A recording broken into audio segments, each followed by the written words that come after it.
আসসালামু আলাইকুম রহমতুল্লাহ। প্রিয় দর্শক, আজকের ভিডিওতে আমরা আপনাদেরকে জানাবো পবিত্র কোরআনে উল্লেখিত এমন 10টি গাছ যার গুণাগুণ সম্পর্কে জানলে আপনি সত্যি অবাক হবেন। নম্বর 1, সরিষা। সরিষার সস, ভর্তা কিংবা যেভাবেই খাওয়া হোক, এর থেকে মিলবে আঁশ, ম্যাগনেসিয়াম, পটাশিয়াম সহ আরো পুষ্টিগুণ।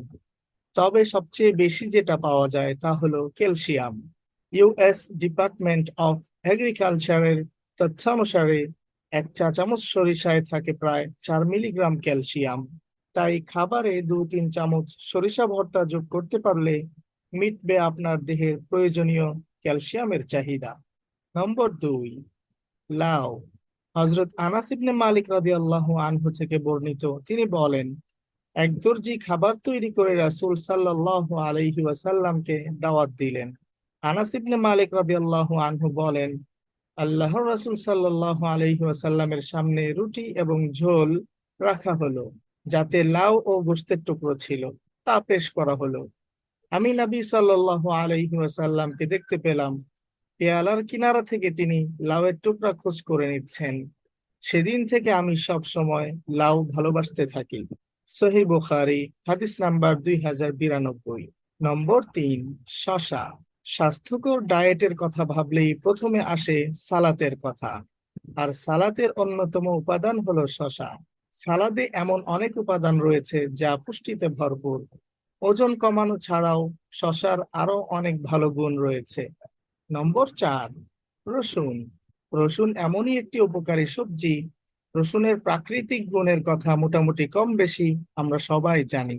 প্রতিদিন সকালে খালি পেটে কাঁচা রসুন খাওয়া, তবে আমরা অনেকেই কাঁচা রসুন খেতে পারি না। রসুনে রয়েছে বিশেষ এক ধরনের ঝাঁজ, যার ফলে খালি পেটে কাঁচা রসুন খাওয়াটা বেশ কষ্টকর। রসুনের উপকারিতা: রসুন একটি শক্তিশালী অ্যান্টিবায়োটিকের কাজ করে। গবেষকদের মতে হাইপারটেনশন ও স্ট্রেস কমাতে সহায়তা করে। পেটে হজমের সমস্যা থাকলে তাও দূর করে। শরীরের রক্ত পরিশোধন করে। লিভারের ফাংশন ভালো রাখতে ভূমিকা রাখে রসুন। পুরুষের যৌন শক্তি বৃদ্ধিতে গুরুত্বপূর্ণ ভূমিকা রাখে রসুন। নম্বর 5, পেঁয়াজ। পবিত্র কোরআনে রয়েছে বিভিন্ন মশলা জাতীয় উদ্ভিদের নাম। সেগুলোর মধ্যে একটি হলো পেঁয়াজ। এর বৈজ্ঞানিক নাম এলিয়াম সেপা।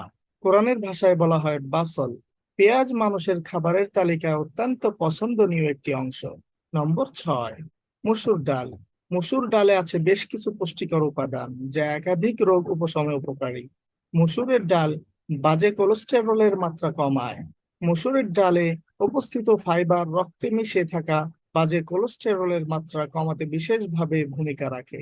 ফলে একদিকে যেমন হার্ট অ্যাটাকের আশঙ্কা কমে, তেমনি স্ট্রোকের সম্ভাবনাও কমে। হার্টের স্বাস্থ্যের উন্নতি ঘটে।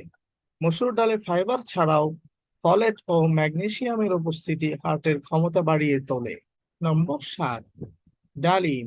জান্নাতি ফল ডালিম, যে কারণে এ ফলের নাম পবিত্র কোরআনে একাধিকবার উল্লেখ করা হয়েছে। নম্বর 8, জয়তুন। জয়তুন ছিল মহানবী সাল্লাল্লাহু আলাইহি ওয়াসাল্লামের প্রিয় ফল। এর তেল শরীরের জন্য বেশ উপকারী। রাসূলুল্লাহ সাল্লাল্লাহু আলাইহি ওয়াসাল্লাম নিজে ব্যবহার করতেন এবং সাহাবায়ে কেরামকেও জয়তুনের তেল ব্যবহারের তাগিদ দিতেন। হযরত ওমর ইবনে আব্বাস রাদিয়াল্লাহু আনহু বলেন, রাসূলুল্লাহ সাল্লাল্লাহু আলাইহি ওয়াসাল্লাম ইরশাদ করেছেন, তোমরা জয়তুনের তেল খাও এবং তা শরীরে মালিশ করো, কেননা এটি বরকত ও প্রাচুর্যময় গাছের তেল। তিরমিজি, হাদিস নাম্বার 1851। নম্বর 9, খেজুর।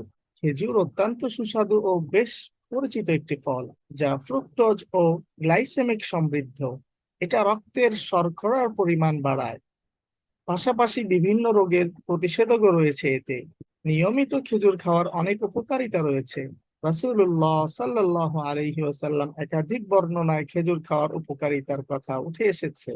হাদিসে রাসূল সাল্লাল্লাহু আলাইহি ওয়াসাল্লাম বলেন, মদিনার উচ্চভূমিতে উৎপন্ন আজওয়া খেজুরের মধ্যে রোগের নিরাময় রয়েছে। আর ভোরবেলায় একটি আজওয়া খেজুর খেলে সেটা সারা দিনের বিষ প্রতিষেধক হয়ে কাজ করে। নম্বর 10, মান্না। বর্তমানে ব্যাঙের ছাতার মতো দেখতে বিশেষ এক ধরনের উদ্ভিদ বাজারে পাওয়া যাচ্ছে।